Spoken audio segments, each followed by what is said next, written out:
Halo teman-teman, perkenalkan nama saya Tumpal Pahala Siburian dengan NIM B100192888. Pada video kali ini, saya akan sedikit membahas tentang pengaturan sumber daya alam hukum minerba. Saya membuat video ini guna memenuhi tugas hukum sumber daya alam. Semoga video ini dapat bermanfaat. Terima kasih.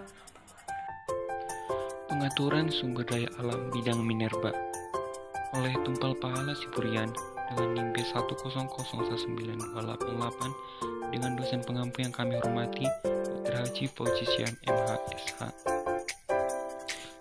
Apa itu Undang-Undang Minerba? Undang-Undang Minerba adalah alat untuk mengatur pertambangan mineral dan batu bara dari hulu ke hilir dan berbagai perizinannya dengan tujuan supaya negara memperoleh keuntungan yang besar dari hasil pertambangan dan dapat mensejahterakan rakyat. Sanksi pelanggaran Undang-Undang Minerba Undang-Undang Nomor 4 Tahun 2009, Nomor 3 Tahun 2020 menganut tahap optimum remedium, sehingga tidak mengherankan apabila sanksi yang dikenakan cenderung berupa sanksi administratif dibanding sanksi pidana. Pertambangan minyak dan batu bara menjadi salah satu hal yang krusial dan menolong perekonomian negara. Karenanya sangat penting menciptakan peraturan perundang-undangan yang berbobot dan berdasarkan peradilan, sehingga hukum tercipta sama rata dan tidak memihak kepada satu golongan tertentu.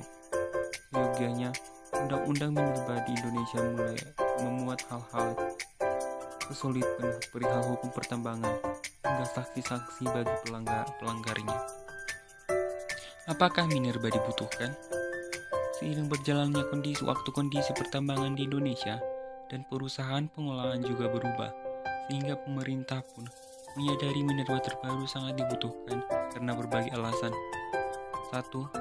Mendorong peningkatan nilai tambah produk pertambangan guna menguatkan daya saing dengan negara lain. Tujuannya agar Indonesia mampu terbebas menjadi penghasil bahan mentah saja. 2. Harus ada sanksi tegas terhadap pelanggar yang menimbulkan efek jera, serta undang-undang harus melindungi hak-hak masyarakat kecil yang tinggal di sekitar daerah tambang. 3. Negara banyak merugi karena unreporting transaction dari pertambangan raksasa yang nilainya triliunan rupiah. 4. Lemahnya perlindungan terhadap lingkungan dan menciptakan sumber daya ramah lingkungan. Isi Undang-Undang Minerba terbaru. DPR RI telah mengesahkan revisi Undang-Undang Nomor 4 Tahun 2009 tentang pertambangan mineral dan batu bara atau minerba dalam sidang paripurna pada 12 Mei. Secara umum, berikut poin-poin penting dalam batang tubuh Undang-Undang Minerba terbaru. 1. Penguasaan minerba diselenggarakan oleh pemerintah pusat melalui fungsi kebijakan, pengaturan, pengurusan, pengelolaan, dan pengawasan. 2. Menjamin adanya kelanjutan operasi kontrak karya atau KK perjanjian karya pengusaha pertambangan batu bara menjadi IUPK atau izin usaha pertambangan khusus. 3. Mengatur hilirisasi atau peningkatan nilai tambah melalui kegiatan pengolahan dan pemurnian dalam negeri. Pemegang IUP atau izin usaha pertambangan atau IUPK pada tahap operasi produksi yang sahamnya dimiliki oleh asing wajib melakukan divestasi saham sebesar 51% kepada pusat, Pemda, BUMN, BUMD, dan atau badan usaha swasta nasional. 5.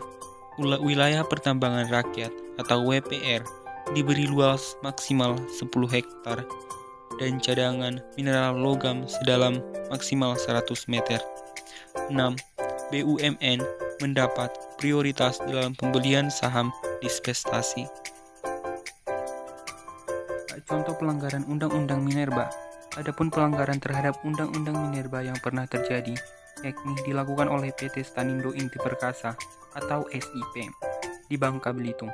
Perusahaan beroperasi dalam penambangan timah menggunakan kapal isap produksi atau KIP tanpa izin, adapun tempat pengoperasiannya berada tepat pada wilayah wisata Pantai Pasir Padi. Dalam kasus ini, Direktur Utama SIP Modentus Hendrawan dilaporkan pada awal Januari 2018 oleh Walhi. Namun hasil putusan pengadilan akhirnya menghukum SIP untuk membayar saksi denda sebanyak 1 miliar rupiah, sementara direktur utama SIP tidak terkena hukuman atau kurungan atau penjara.